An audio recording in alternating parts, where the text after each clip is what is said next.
Well, hello, everybody, and thank you for tuning in this week to Soul Talk with the Storytelling Alchemist. And this is now, I'm just thinking about this today. As of tomorrow, I'll have been back on the air regularly broadcasting for 3 months. And so I thought that was pretty cool in partnership with the Los Angeles Tribune. And as you know, this goes on demand on their Roku TV network, and several of my episodes are there on demand already. And you can also find it on the LA Tribune on their Venmo, on Venmo.com. I'm sorry, not Venmo, Vimeo.com. Thinking about sending money. So I want to introduce a wonderful, wonderful guest that I've actually known quite many years. I used to go to a spiritual development class or an intuitive development class with a woman named Reka. And Dr. Debbie Roche is who I'm going to be bringing on the line. She was a student there as well. And since then, we've moved on from our teacher, and we no longer have that class to go to, although I'd probably go back just for visiting friends and stuff like that if it was still there. But Dr. Roche wrote a wonderful book a few years ago, and I ran into her at the Body, Mind, Spirit Expo in St. Petersburg a couple weeks ago, and I thought she's got to come on the show. But she wrote the book called The Joy Matrix, and we're going to be talking about not only her journey, her work, and her book. So please welcome to the show, Dr. Debbie Roche. Hi, how are you? Hi, thank you so much for having me on your show. Absolutely. It's so good to see you, Jeremy. It has been so long. It's been so many years. It has been a while, because I thought about it, because I don't think I had seen you until a few weeks ago. It had been since like 2008, maybe 2009. Mm-hmm. And so it's been over 10 years. I mean, I've seen you on social media, obviously. But... Yeah, it has been 10 years. That's quite a long time. And so I was just thinking about, well, first question I want to ask is like intuition and intuitive development. Since I was gone out of state, living out of state, and I'd come back, and you were at that point going to Reika's class. What got you in? What opened you up to your intuition or your psychic ability, and when did you first start noticing that? So I was about probably 11 or 12. I started to notice kind of like an intuitive voice that would come through in my consciousness. And at that time, it was probably one of the worst times of my life. There was a lot of trauma going on, and sexual abuse and things like that going on in my home. And so I was kind of out in the world because the world was safe, but home wasn't. And so that voice kind of stepped in, and it guided me to safety, no matter where I was, because home wasn't safe. So I was kind of out in the world. And then I would journal, and I would hear the voice come through, and I was very much guided to really invest myself into my studies and into my athletic endeavors, and also the Catholic Church at the time. I was very, very spiritual. I thought I would actually be a nun. I thought that was a calling. And then I felt really called to go to be a priest. I really wanted to be a priest, but I couldn't be a female priest. And so I was kind of like, all right. But yeah, that voice started to come through in my beginning of my teenage years, or right before. And I always felt really connected to spirit or the divine through my body. Even as like a 5-year-old, I would be running, and I would feel my heartbeat, and I would feel like the energy of the universe in my body. And that always made me feel safe and happy and connected to the universe. And so that kind of, and also I fell in love with cells at a very early age too. And so that was kind of my beginnings of kind of a lot of things I teach now. It's funny as you tell your story, I'm thinking about my own journey and about how everybody's journey out there is like, it's like one step at a time, I guess. Mm-hmm. And we just go on these, like I always say, if I had to become a corporate trainer, I wouldn't have the confidence that I have in my ability to speak in front of people, mm-hmm. Or even do this show, because there'd have been no way I'd have done it. I'm like way too nervous. And when I look at how we go through, is like you were going to be a nun, and then you're a priest, and that going into the spiritual work that you do now, it kind of leads you on that path to get you all the way up to this point. So it's almost like we go to school, of course, but there's always the school of life that kind of brings us on, or the spiritual school as well. So I think that's I think that's remarkable. It's always one of my favorite things. And I just want to give a shout out to say hi, Linda and Stan. Thanks for tuning in. And so how did you've gone on an amazing journey since the last time I saw you, because you've gone into chiropractic, and you've gone into several other things when it comes to health or holistic wellness to people. And I know you were talking about this a little before we start the show, but could you talk to us a little bit about that journey? What led you into that? Was it spirit that kind of guided you, or? Absolutely, every step of the way. That's kind of how it works. Absolutely. So I remember meeting at Reverend Reika's. It was 2008.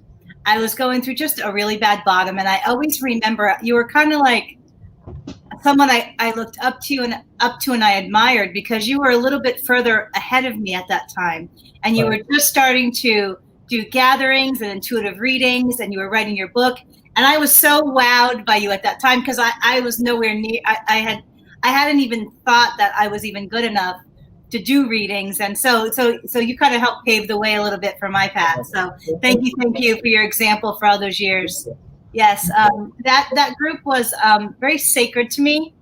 Reverend Reika, I'm going to showcase her right now, because I love her and I miss her, and a lot of her energy and the intention of what she did in that group, I really try to carry on in my work today as part of what I do, because I love Reika, and I always loved so much of what she taught us, and so that group really taught me that I had the ability. Even then, I could go around the room and give everybody mini readings kind of effortlessly, and I started to understand kind of the dynamics of my intuitive ability, and that was 2008. So that was like, wow, 18 years ago, a long time.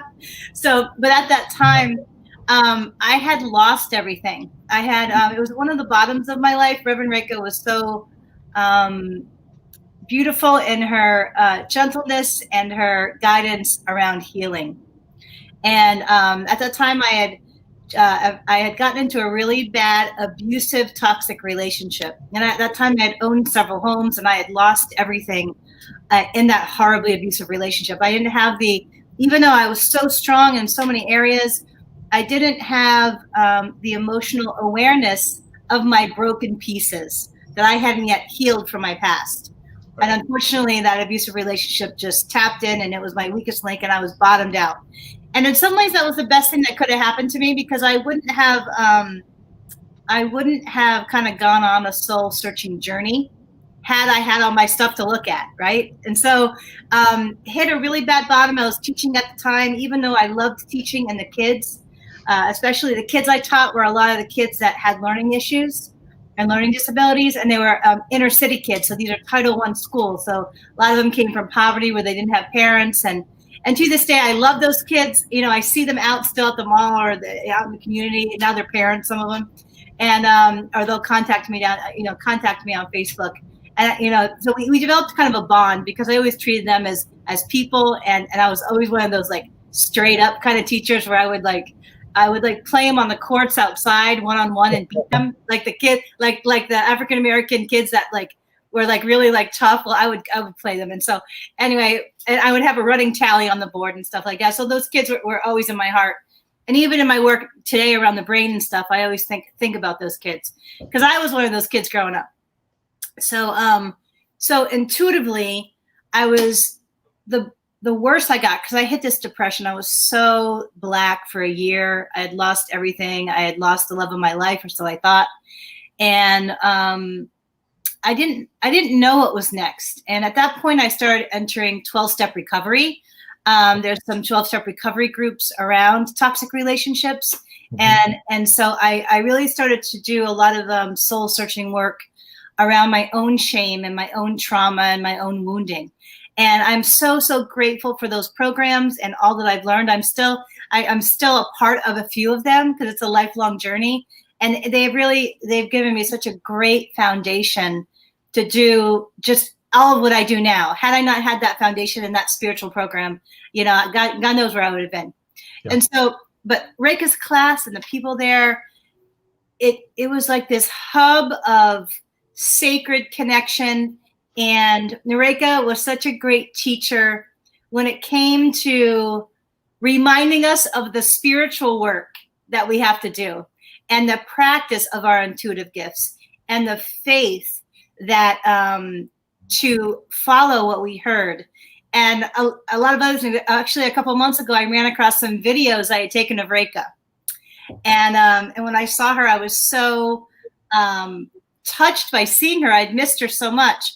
But even in those videos, she kept saying, Debbie, you must do this work. This is work. And I was like, and I heard that in the video, and I thought to myself, am I doing the work? And then I thought, oh no, not up to the level that Reka would have wanted me to do the work.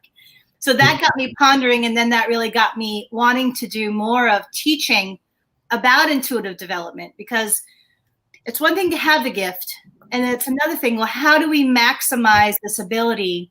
And so because my work and my love is cells, functional medicine, and the brain specifically, that's a lot of my concepts around metaphysics are directed at how do we increase the vibration of our consciousness, our bodies, our cells, so we can vibrate higher to the divine realm, so we can hear our messages easier and better. There's a lot of brain tricks and a lot of things there's parts in the book about how do we optimize our intuition. But so because what I noticed that because my trauma impacted my brain, I had to, especially in chiropractic school, I had to figure out how to optimize my brain in whatever way I could. Because I had struggled with severe depression. My learning disability was horrible. And I had to figure out, how do I work with my brain to optimize it with all these, I don't want to use the word handicaps, but these maybe disadvantages compared to people that could just listen in class and pass everything without any notes. And so I became kind of, along with just struggling so much with my brain, depression-wise, emotion-wise. So I was already kind of familiar with a lot of the foundational principles around the brain, especially in my early 30s, because I couldn't function. I would sit I would go home after work, hide in my bed. I had 4 cats at the time, which were my beloved little animals. And I would hide under the covers with my cats. And that was my life for years. I couldn't function. I could barely get through the day. I struggled so badly. And there was a moment where I made this contract with God. It was like 3 a.m. in the morning. I want to say I was like 32 or 33. And I made this promise. I said, God, if you teach me how to climb out of this depression and this blackness, and you teach me how, I will spend the rest of my life teaching other people how to do that too. That was my sacred contract. And so from that moment, I obsessively started researching books, because everybody was telling me that I couldn't get better. And genetically, my mother struggled, oh my God, my whole life. My work is dedicated to my mom. There are 2 people that my teachings and my work is dedicated to. One is my mother, because my mom didn't really get to live a life like you or I. She was in bed for 40 years, and her brain and her body, it was such a heartbreaking observation to watch her struggle. But the one thing that she most taught me was faith. Her faith. I remember she had to be in a nursing home at 54. And I remember I climbed into bed with her, and I was holding her, and I said, Mom, because she had been so compromised her whole life. And I said, Mom, have you ever been mad at God that you didn't get to live like everyone else? And she said right away, no, I have always been taken care of. And I thought, but she loved us so much. And in the corner of her room, my whole life, she was sick in bed my whole life. And in the corner of the room was the Virgin Mother. And under the Virgin Mother was this, it was like this decorative Bible looking thing. And on the front of that was the Serenity Prayer. And so my whole life, I would go to that while she was so sick, and I would be asking the Virgin Mother, please guide me. I don't know what to do. My mother can't be here with me. She can be only a little bit here. Help me out. Guide me through life. And so that kind of helped solidify this sacred bond to the divine and the Virgin Mother and my intuition. But yeah, every class I teach, I mention my mother and also one of my students. One of my students, I always considered him my sacred little brother. His name was Alan.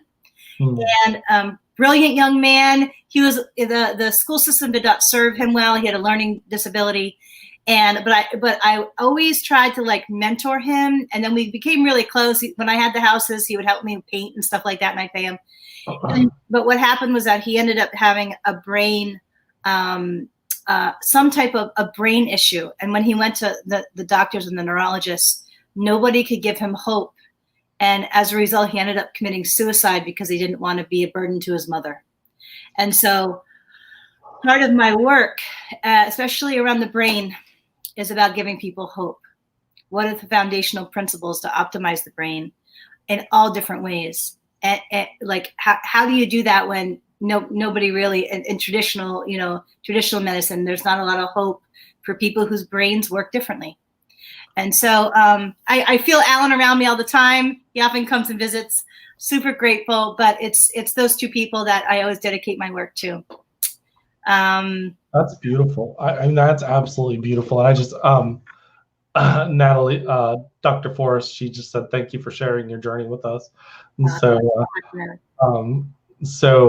that kind of explains the Joy Matrix, because I know you give a lot of techniques with the brain and how to really change your life, right? Yes.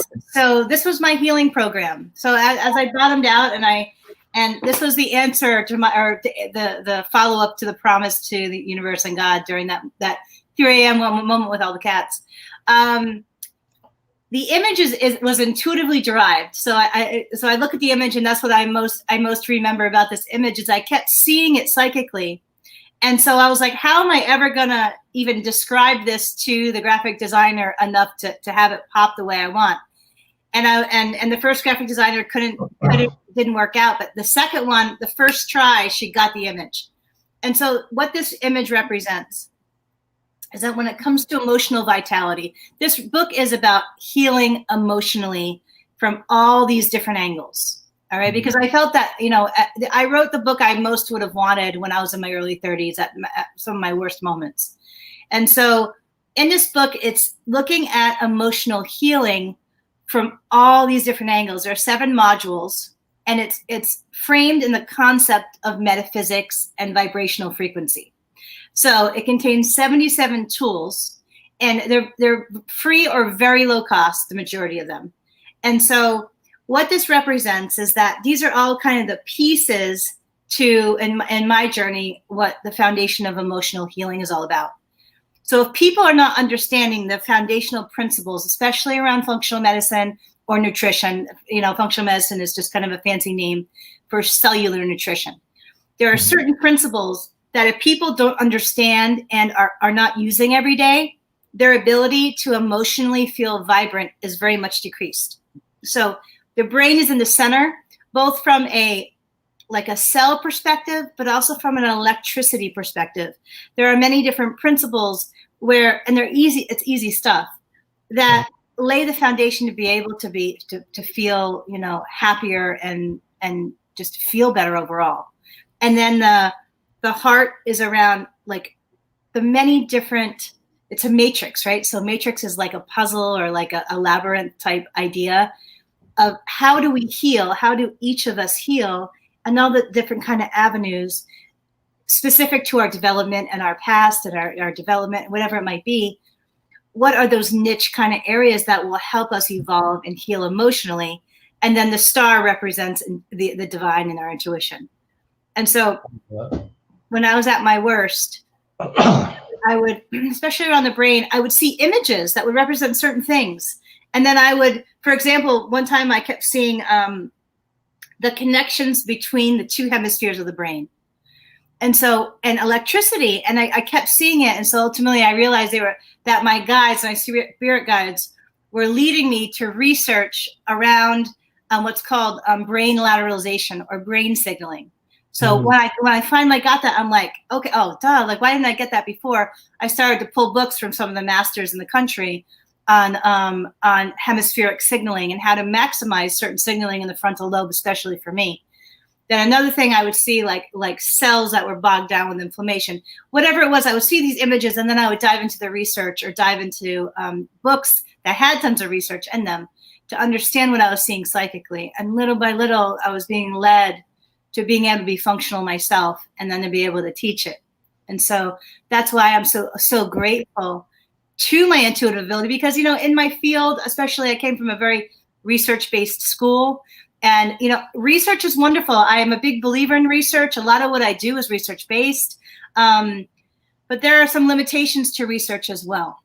And because I come from the National University is the #1 most Western medicine kind of research-based school in the country, I'm metaphysical and intuitive. So I kind of represent the opposite of that. So I've kept my intuitive gift kind of quiet for a while.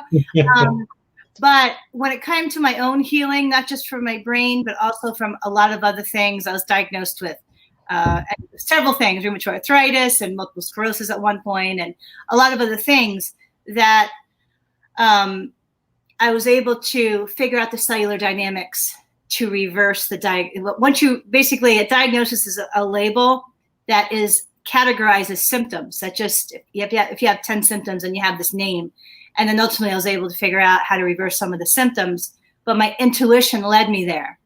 And so that's why now that I'm in a position to educate and to teach and to kind of, and to help people, I always want to share what a gift our intuition is because it saved me on so many levels.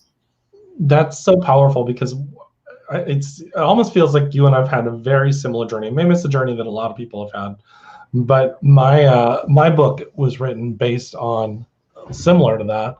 I would hear Google search this, and I would be like, okay, and I'd Google search it, and this would pop up. Now, mine took me on a little bit of a journey, because I had a deep anger towards the Christian belief system. So mine took me on Bible verses and Bible scriptures and stuff like that. And I'm like, why am I researching Bible scripture? Well, what ended up happening is I started seeing the scriptures differently than what were taught to me. And I was like, well, wait a second, that's not what they're teaching. They're teaching the wrong thing in churches. And so then, of course, I got the bright idea to go out even in the metaphysical church and talk about what I was seeing and give sermons about it. And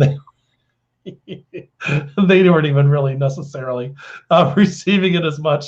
It was really funny. So comment here says, trust the guidance that you are searching, or when something unexpected pops up, it's a mystery and magic. And then there are so many people that need help right now, and I totally agree. I think that right now the world is in such a broken state. And I think that's one of the reasons why I wanted you to come on, because, I mean, when you just, I know we're not even diving halfway into your book here, because there's so much content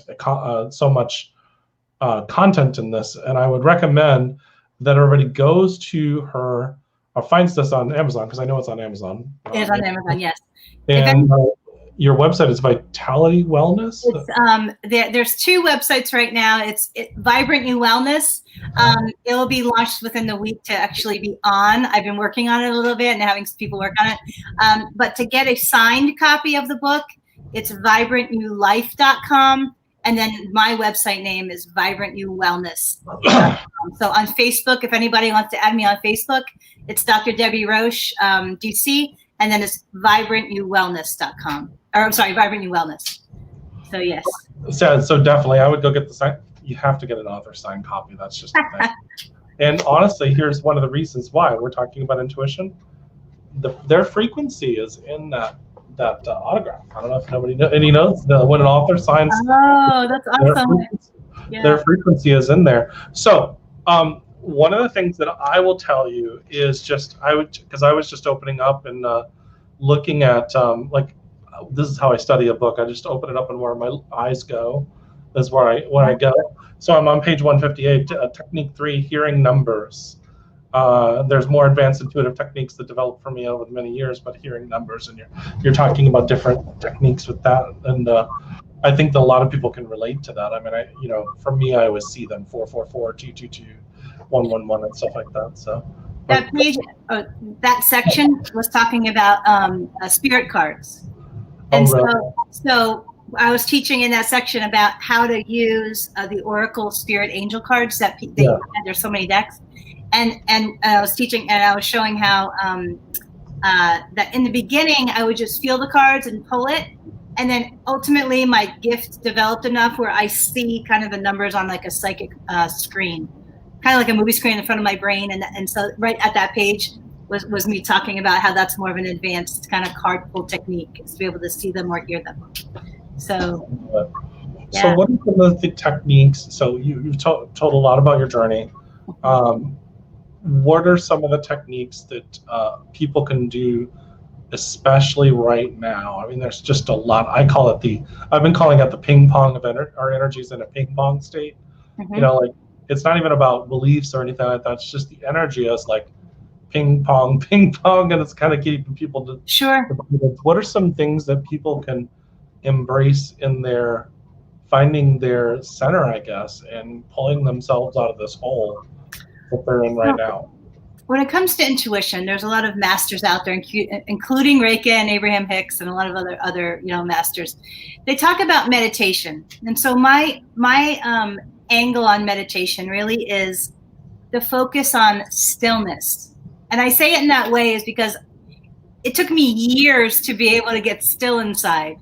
And so when you've gone through a lot of emotional trauma or emotional hurt or abandonment or neglect or whatever it might be, that the wounds of that kind of throw off a certain vibration and a certain energy that it takes a while to be able to release that and work through that.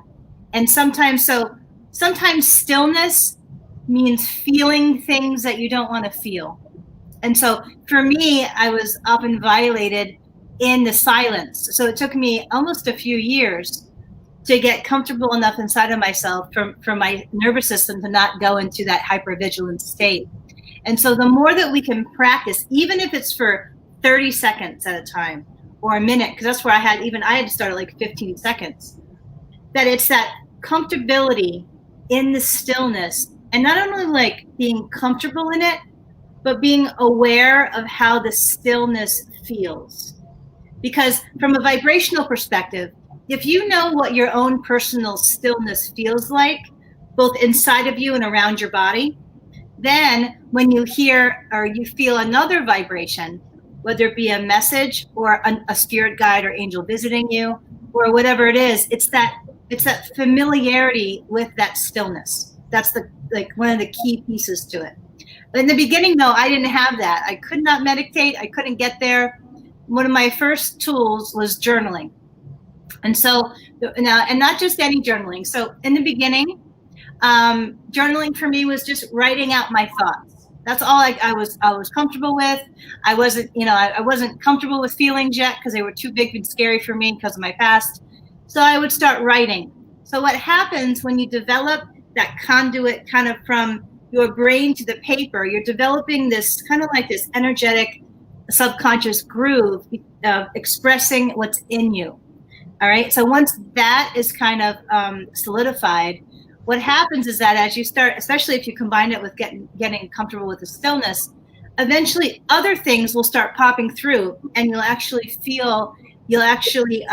start to express things. When I started this, when it really blossomed was in my late 20s, because then all of a sudden my grandmother started to come through my writing, and it was like, I was like, what? Because she had passed like a year ago, and I was like, there was all these little, I called her Bammy, and there was all these little Bammy-isms would come through, and I'd be like, Bammy, and it would be her. I could feel her, and she was coming through my writing, and I was like, I was so shocked because I channeling was never my kind of my big thing, but I was like, I couldn't believe it. And so that development of that, or let's say people hate to write, well then start painting or whatever it is or whittling or whatever the expression of the creative energy through you.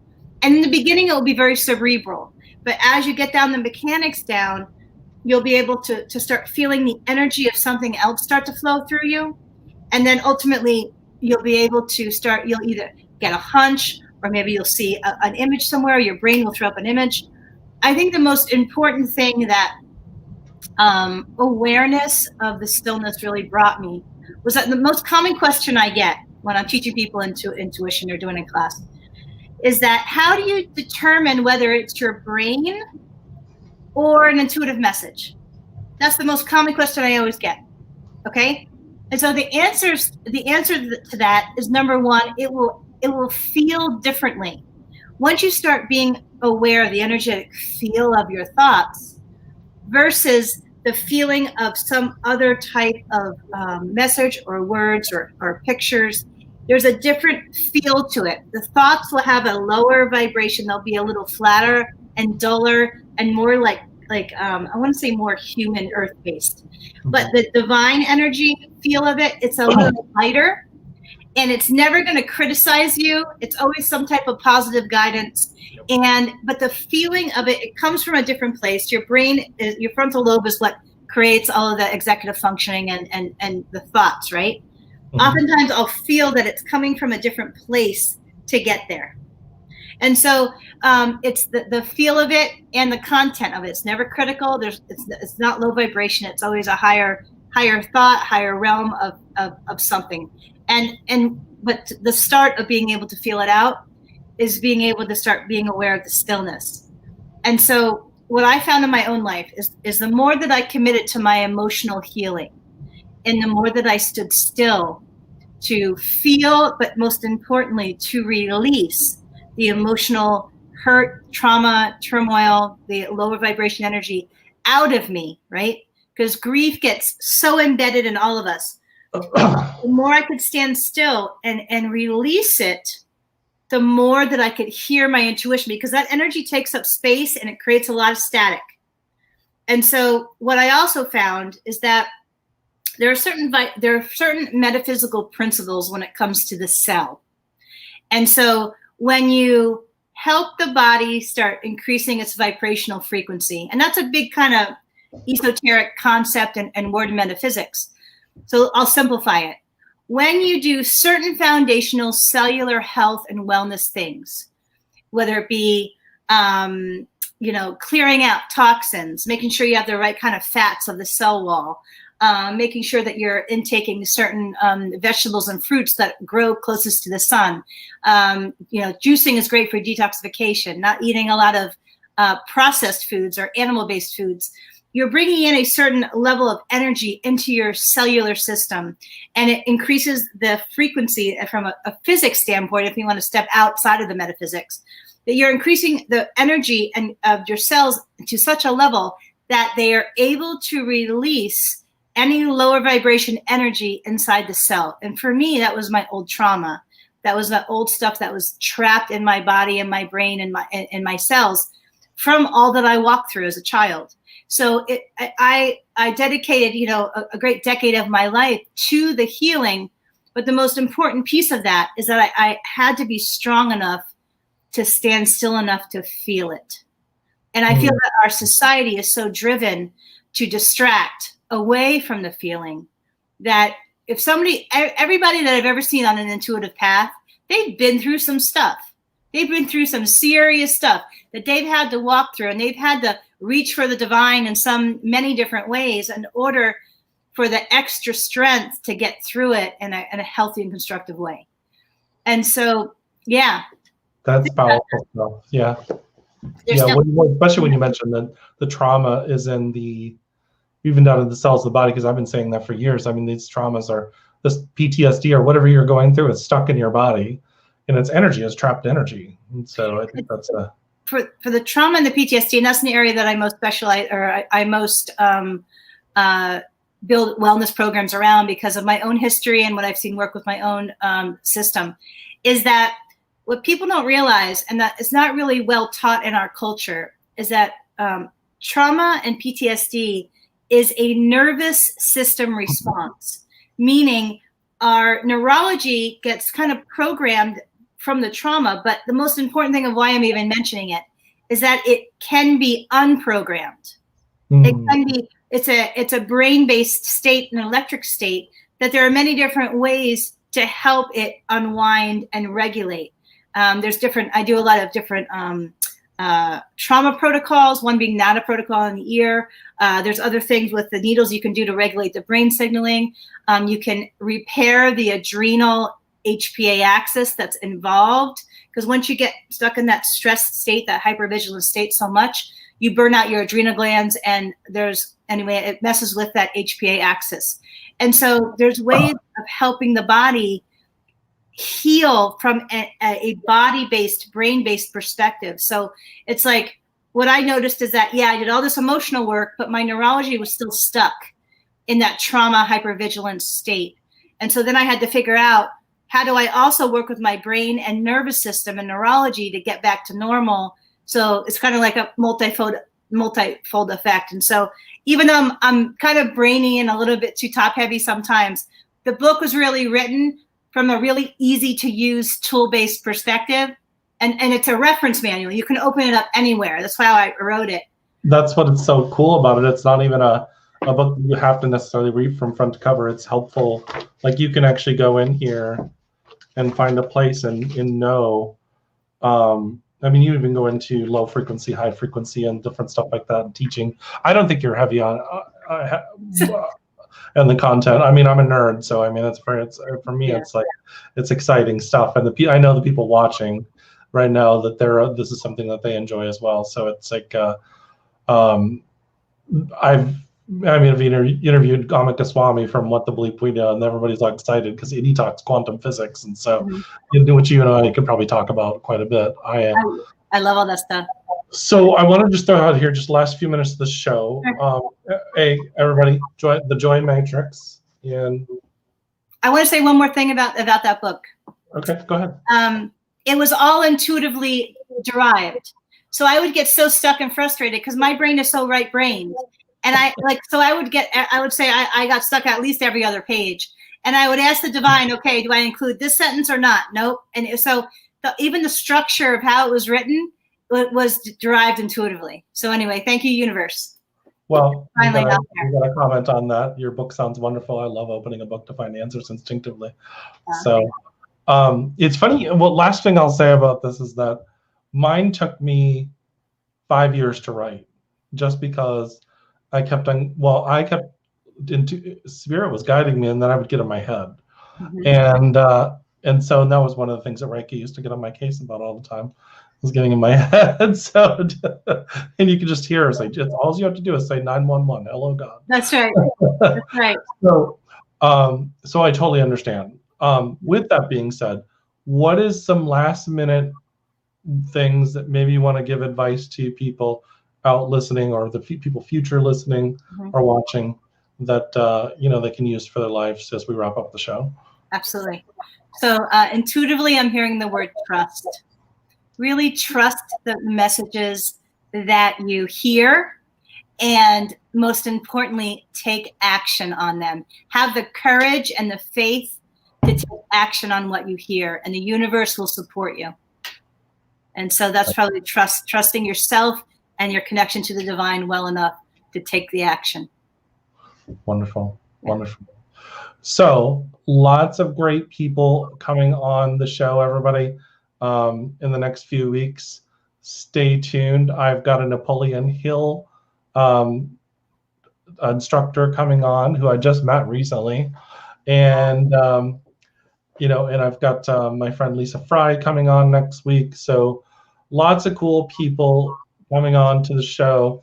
And just so you guys all know, I do a 9 o'clock show on Mondays, but I'm doing the journeys of Catherine Ponder and the dynamic laws of healing right now. So I did the natural law of yes, saying yes on Monday. And so lots of cool things. So everybody, thank you for watching and welcoming Dr. Debbie. And and everybody go out and buy the book. And so I'm sure that you guys will get a lot of wonderful things out of the book. And much love and peace. Thank you so much for coming. Thank you, Jeremy. Take good